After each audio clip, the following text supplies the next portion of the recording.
Assalamualaikum teman-teman, berjumpa lagi dengan aku Bang Ul. Di video kali ini aku akan menceritakan sebuah alur cerita film yang berjudul The Lost Swordship. Oke, tanpa berbasa-basi lagi kita langsung saja ke alur ceritanya. And welcome to Bang Ul Review.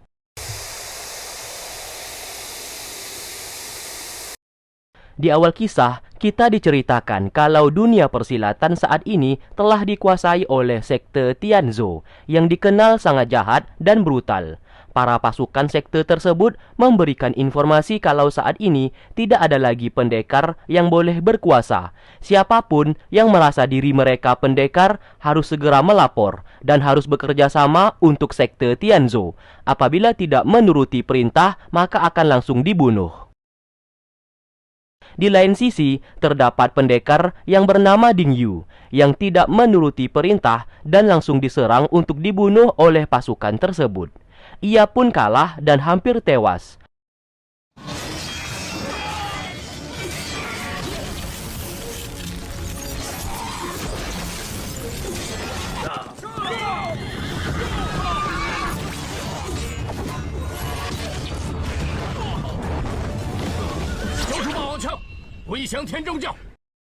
Untung saja datang seorang pria yang bernama Yi Feng, seorang pendekar terkuat yang merupakan pemeran utama di film ini.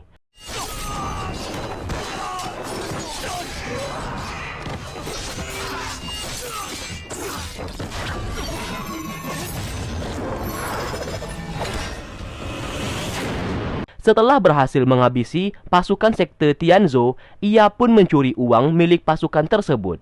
Ding Yu yang tidak mengenalnya mengucapkan terima kasih atas bantuannya. Mereka berdua pun lanjut mengobrol di sebuah kedai. Yi Feng berkata, ia tahu alasan sekte Tianzhou mengejar Ding Yu karena senjata pusaka yang dipegangnya itu, yang bernama Tombak Dingin, yang merupakan salah satu dari ke-20 senjata legendaris. Sontak, Ding Yu sangat terkejut karena ia bisa mengetahui asal-usul senjatanya. Lalu kita dibawa flashback kenapa Yi Feng membantunya tadi. Ternyata Yi Feng sempat dikalahkan oleh pemimpin sekte Tianzhou dan istrinya diculik. Maka dari itu ia bersumpah akan membunuh pemimpin sekte tersebut dan menyelamatkan istrinya kembali. Setelah mengetahui kisahnya, Ding Yu merasa iba dan akan membantunya untuk membalaskan dendamnya tersebut sebagai ucapan terima kasihnya, karena ia telah menolongnya. Di sisi lain, terdapat sebuah perguruan bela diri yang bernama Perguruan Villa. Ketuanya bernama Guru Li. Ia pun memberikan tugas kepada kedua muridnya untuk menemukan pemilik senjata tombak dingin, karena misi dari perguruan mereka mengumpulkan seluruh senjata pusaka tersebut. 那已经是很久以前的事了。真正的目的，原来，那我们要找的第一个武林高手是谁？霸王枪是江湖上独一无二的长枪，兵器。老师，我一定不负所望，保证完成。 Kembali ke mereka, Yi Feng bersama Ding Yu mengunjungi salah satu cabang markas dari sekte Tianzhou untuk mendapatkan informasi mengenai di mana tempat sekte tersebut berada. Saat masuk ke dalam, pasukan sekte Tianzhou langsung menyerang dan pertarungan pun terjadi. Namun bodohnya di sini, Yi Feng justru dengan santainya memakan pisang sambil menonton temannya bertarung.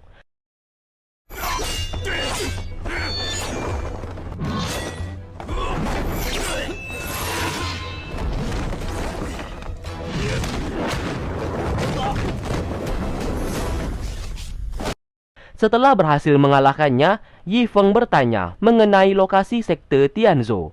Namun ketua cabang di sana tidak mau menjawabnya. Karena kesal, Yi Feng tidak segan-segan membunuhnya.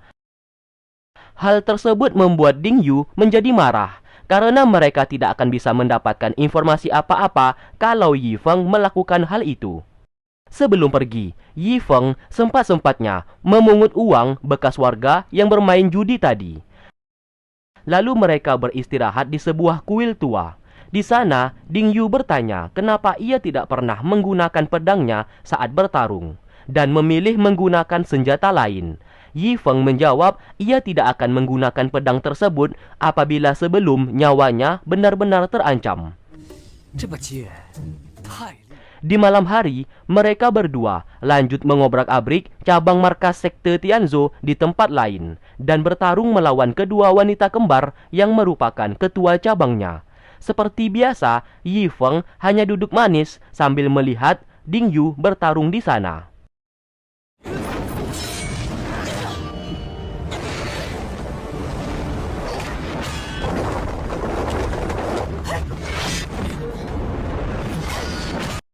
Hingga pada akhirnya, Ding Yu tidak mampu bertarung lagi. Ia pun turun tangan untuk melawan kedua wanita kembar tersebut.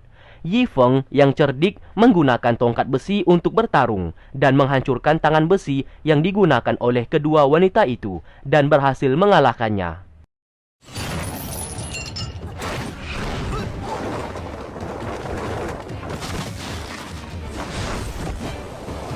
Seperti biasa, Yi Feng lalu membunuhnya karena kedua wanita itu tidak mau memberitahukan lokasi sekte Tianzhou berada.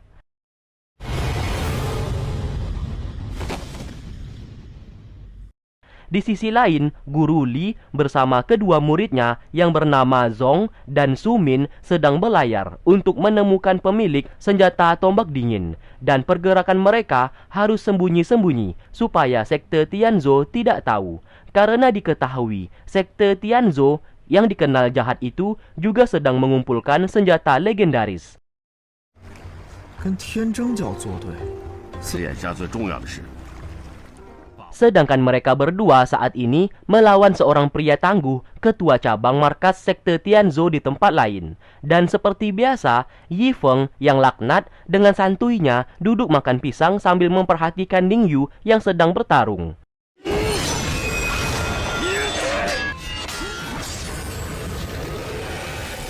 Ding Yu mati-matian melawan pria itu sampai-sampai lebam di wajahnya. Namun, Yi Feng dengan santainya melumpuhkan pria itu menggunakan jarum beracun yang berada di saku bajunya.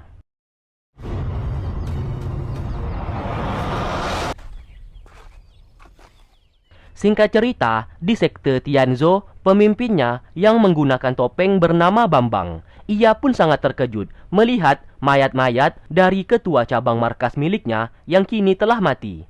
Diketahui pembunuhnya bernama Yi Feng. Sontak, Bambang merasa heran siapa Yi Feng sebenarnya dan kenapa membunuh pasukan miliknya. Namun saat ini ia tidak peduli karena yang terpenting yaitu merebut senjata tombak dingin apapun yang terjadi. Yi Feng membawa Ding Yu ke kedai milik temannya. Di sana pun mereka mabuk-mabukan. Temannya yang bernama Luo bertanya kenapa ia berteman dengan Ding Yu. Yi Feng menjawab ia saat ini sedang memanfaatkannya saja karena sekte Tianzhou ingin merebut senjata tombak dingin milik Ding Yu. Dengan begitu ia bisa mengetahui lokasi sekte Tianzhou. Lalu dalam keadaan mabuk mereka pun pergi dari sana. Namun sesaat dihadang oleh pasukan sekte Tianzhou.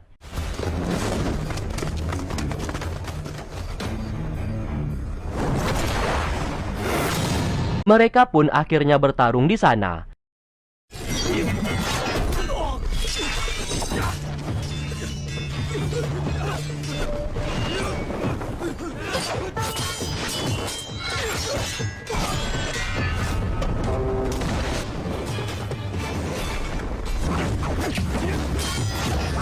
Sesaat, Yi Feng membiarkan Ding Yu ditangkap oleh mereka dan berencana mengikutinya dari belakang supaya bisa tahu di mana letak lokasi sekte Tianzhou. Keesokan harinya, Ding Yu diikat dan senjatanya diambil oleh mereka. Dari arah atas, Yi Feng datang membantu untuk menyelamatkannya. Namun sayang, tempat itu bukanlah markas sekte Tianzhou, yang membuat Yi Feng menjadi kesal dan membunuh semua pasukan di sana. Di waktu bersamaan, Su Min bersama Zong menemukan barang bukti seperti bekas perkelahian di tempat itu. Mereka pun sadar sudah semakin dekat dengan pemilik senjata tombak dingin. Sedangkan Yi Feng menghabisi pasukan sekte Tianzhou seorang diri.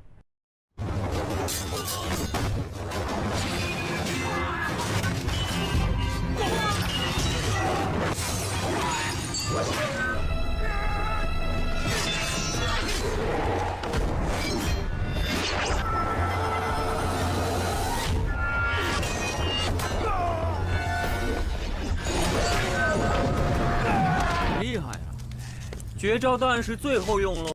Tak lama kemudian, mereka berdua pun datang ke sana untuk membebaskan Ding Yu. Su Min menjelaskan, mereka diberikan tugas oleh Guru Li untuk menjemputnya kembali ke perguruan villa. Di sana, Ding Yu mengajak Yi Feng untuk ikut bersamanya. Namun Yi Feng menolak dan segera meninggalkan tempat tersebut. Yi Xiong! Ding Yu lalu dibawa kembali untuk bertemu dengan Guru Li. Melihat Guru Li di sana, ia pun langsung memberikan hormat kepadanya. 丁少侠请起。 Di malam hari, Yi Feng yang sedang beristirahat tiba-tiba dihampiri oleh Guru Li. Sontak ia pun langsung menyerangnya karena tidak mengenalnya. Namun serangannya itu dengan mudah dihentikan oleh Guru Li.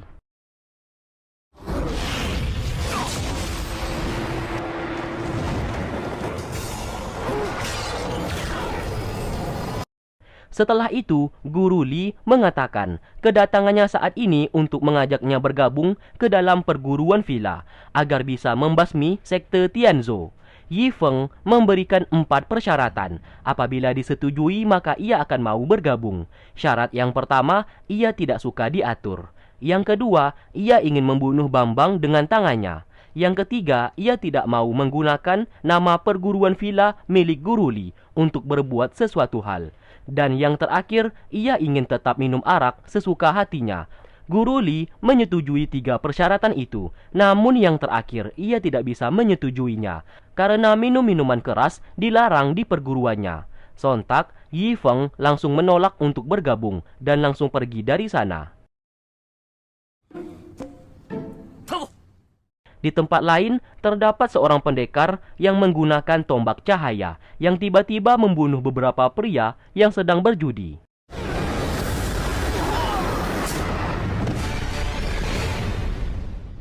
Hingga keesokan harinya, pria yang berjudi tadi malam ditemukan oleh warga sudah tewas dengan kondisi mata berwarna putih. Guru Li lalu memberikan misi baru kepada Su Min dan Zong. Mereka harus menemukan pemilik senjata tombak cahaya, karena tombak cahaya salah satu dari ke-20 senjata legenda. Dikabarkan siapapun yang terkena cahaya dari tombak tersebut, maka mata si korban akan menjadi putih dan langsung mati. Mereka pun diberikan penutup mata untuk berjaga-jaga. 眼罩，这个还能看见东西吗？ Saat di pasar, pemilik tombak cahaya yang bernama Wen sedang bekerja sebagai kuli pasar untuk mendapatkan uang. Dari kejauhan, Yi Feng sedang memperhatikannya dan berencana untuk mendekatinya. Su Min dan Zong menyewa kamar di sebuah tempat. Baru saja masuk ke kamar, mereka terkejut melihat Yi Feng sudah berada di sana. Yi Feng tahu kalau mereka sedang mencari seseorang yang bernama Wen, pemilik tombak cahaya. Ia hanya memperingati kalau ia hanya ingin menggunakan Wen untuk bisa menemukan lokasi sekte Tianzhou, karena sekte Tianzhou ingin merebut senjata tombak cahaya milik Wen, dan mereka berdua tidak boleh mengganggu rencananya. 哦，波罗有神器的持有者， 你跟踪我们是因为你知道， 那我们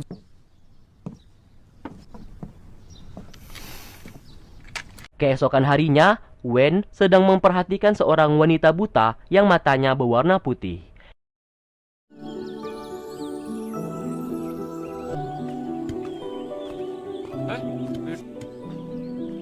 Yi Feng terus mengikuti dan memperhatikan dari kejauhan.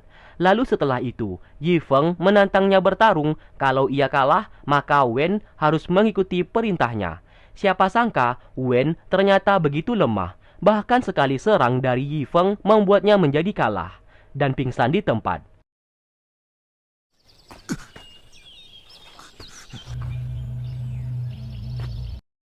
Yi Feng lalu mengikatnya dan menunjukkan sejumlah uang. Apabila mau mengikuti perkataannya, maka akan dilepaskan.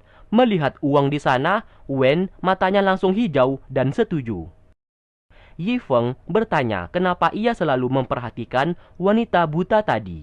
Wen bercerita kalau di saat dulu, demi mendapatkan uang secara instan, ia menjadi pembunuh bayaran dan membunuh seorang pria yang menjadi targetnya. Namun sayang, istri dari pria itu berada di sana, yang menyebabkan matanya menjadi buta akibat melihat cahaya dari senjata tombak miliknya. Merasa bersalah, ia pun mencari uang untuk membiayai hidup wanita itu secara diam-diam, demi menebus dosanya. Setelah mendengarkan ceritanya, Yi Feng membawanya mencuri harta milik saudagar kaya raya. Setelah membantai semua pasukan itu, kini mereka berdua memiliki banyak uang. 哇，这活最艰难的，居然是怎么搬走这些赃银？我的腰啊！ Saat hendak pergi membawa semua uang tersebut, Su Min dan Zong datang menghampiri mereka dan merasa tidak percaya kenapa Wen mau berteman dengan Yi Feng. Yi Feng hanya tertawa dan segera meninggalkan mereka. Di saat malam hari, Wen yang sedang sendirian dihampiri oleh pasukan sekte Tianzhou dan ingin merebut senjatanya. Wen segera mengeluarkan cahaya tombaknya, namun ia dengan mudah dikalahkan begitu saja. Senjatanya diambil dan lehernya dilukai. Dalam kondisi sekarat, ia hanya mampu bertahan 30 menit dan ia diperintahkan untuk memanggil Yi Feng agar menemui pria itu. 地下钱庄取回银几。 Sementara itu, Yi Feng sedang santai-santai bermain dengan wanita rumah bordil menggunakan uang curian. Lalu tak lama kemudian ia dihampiri oleh Zong dan mengabarkan kalau Wen dalam kondisi sekarat sehabis diserang oleh pasukan sekte Tianzhou. Ia pun terkejut dan segera pergi dari sana.